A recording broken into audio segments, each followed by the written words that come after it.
আসসালামু আলাইকুম ভাইরা, তোমরা কেমন আছো? আশা করি তোমরা ভালো আছো। আজকে আমাদের যে টপিক, সেই টপিক হলো এসএসসি লেভেলের যে কেমিস্ট্রি চ্যাপ্টার 4 অর্থাৎ পর্যায় সারণী। এই পর্যায় সারণী অধ্যায়টার আমরা ইম্পর্টেন্ট এক টপিক আয়নীকরণ শক্তি। এই টপিক নিয়ে আজকে আলোচনা করব। চলো শুরু করি। আয়নীকরণ শক্তিটা কি?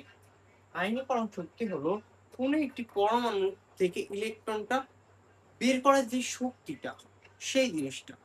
আর এই সংজ্ঞাটা কি আয়নীকরণ মানে সংজ্ঞাটা কি? এক মোল গ্যাসীয় গ্যাসীয় অবস্থায় এক মোল পরমাণু থেকে এক মোল ইলেকট্রন অপসরণ করে এক মোল ধনাত্মক আয়নে পরিণত হতে যে পরিমাণ শক্তির প্রয়োজন হয় তাকে আমরা বলি আয়নীকরণ শক্তি। চলো সংজ্ঞার সাথে আমরা ম্যাচিং করে দেখি। সাপোজ একটি পরমাণু নিলাম, গ্যাসীয় অবস্থা মনে করলাম, এটা গ্যাসীয় অবস্থায় পরমাণু, একটি ইলেকট্রন, দুটি ইলেকট্রন। হ্যাঁ, সব সংজ্ঞাটা কি? এক মোল গ্যাসীয় অবস্থায় এক মোল এই পরমাণু এক মোল গ্যাসীয় অবস্থায় এক মোল ইলেকট্রন, এক মোল এখানে একটা ইলেকট্রন আছে, এক মোল ইলেকট্রন অপসরণ করি, এই ইলেকট্রনটা আমি অপসারণ করে দিলাম, এই ইলেকট্রনটা অপসারণ করলো। তারপর সংজ্ঞা অনুসারে আমরা মিলাচ্ছি।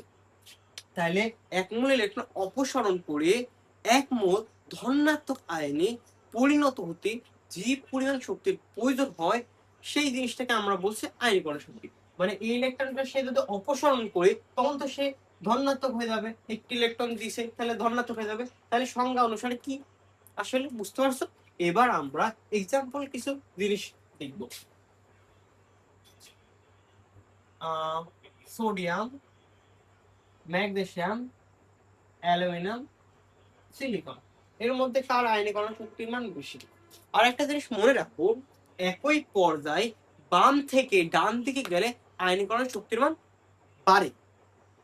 আর পারমাণবিক ব্যাসার্ধ মনে রাখবা এভাবে, পারমাণবিক ব্যাসার্ধ কমলে আয়নীকরণ শক্তির মান বাড়ে, পারমাণবিক ব্যাসার্ধ বাড়লে আয়নীকরণ শক্তির মান কি হয়? কমে। পারমাণবিক ব্যাসার্ধ কি বললাম আবারও? পারমাণবিক ব্যাসার্ধ বাড়লে আয়নীকরণ শক্তির মান কমে, আর পারমাণবিক ব্যাসার্ধ বাড়লে আয়নীকরণ শক্তির মান বাড়ে। তাহলে এগুলার কোনটির আয়নীকরণ শক্তির মান বেশি হবে?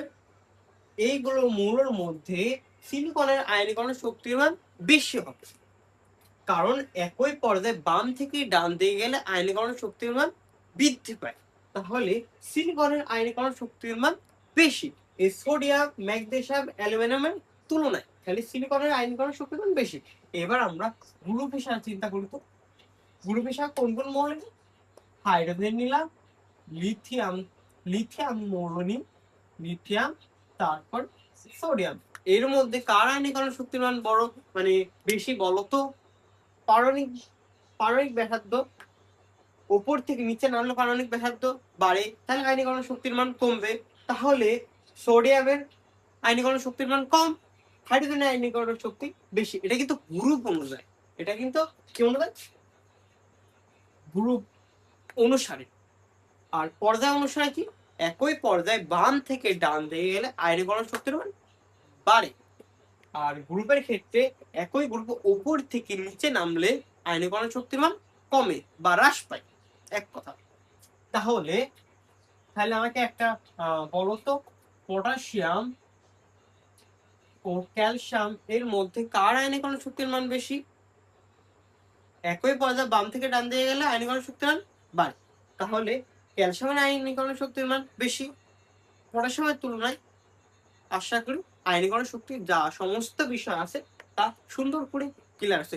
একটা জিনিস খালি মাথায় রাখবা, কোনো পরমাণু থেকে একটি ইলেকট্রন অপসারণ করার যে শক্তিটা, সেই জিনিসটা হলো আয়নীকরণ শক্তি। কি কোনো মৌল থেকে ইলেকট্রন অপসারণ করার যে শক্তি, সেই জিনিসটা আয়নীকরণ শক্তি। কিন্তু এই জিনিস তো বোর্ড বইয়ে বা তুমি অন্য জায়গায় লিখলে তো হবে না, এক কথায়। সেই জিনিসটা কি করতে হবে? তোমাকে প্রশ্নে সাজাতে হবে, আয়নীকরণ শক্তির সংজ্ঞাটা দিতে হবে। কি সংজ্ঞাটা কি? এক মোল গ্যাসীয় অবস্থায় এক মোল ইলেকট্রন অপসরণ করে এক মোল ধনাত্মক আয়নে পরিণত হতে যে পরিমাণ শক্তির প্রয়োজন হয়, সেই জিনিসটা হলো আয়নীকরণ শক্তি। আয়নীকরণ শক্তি মৌল যখন ইলেকট্রন অপসারণ করবে, কিন্তু গ্যাসীয় অবস্থা হওয়া লাগবে। আশা করি বুঝতে পারছো। আর একটা একই পর্যায়ে বাম থেকে ডান দিকে গেলে আয়নীকরণ শক্তি বাড়ে। আর একই গ্রুপ উপর থেকে নিচে নামলে আয়নীকরণ শক্তির মান কমে। এই জিনিস তো আসলে ভালো করে বুঝতে পারছো। আজকে ভিডিও এই অংশই আশা করি ভালো করে বুঝতে পারছো।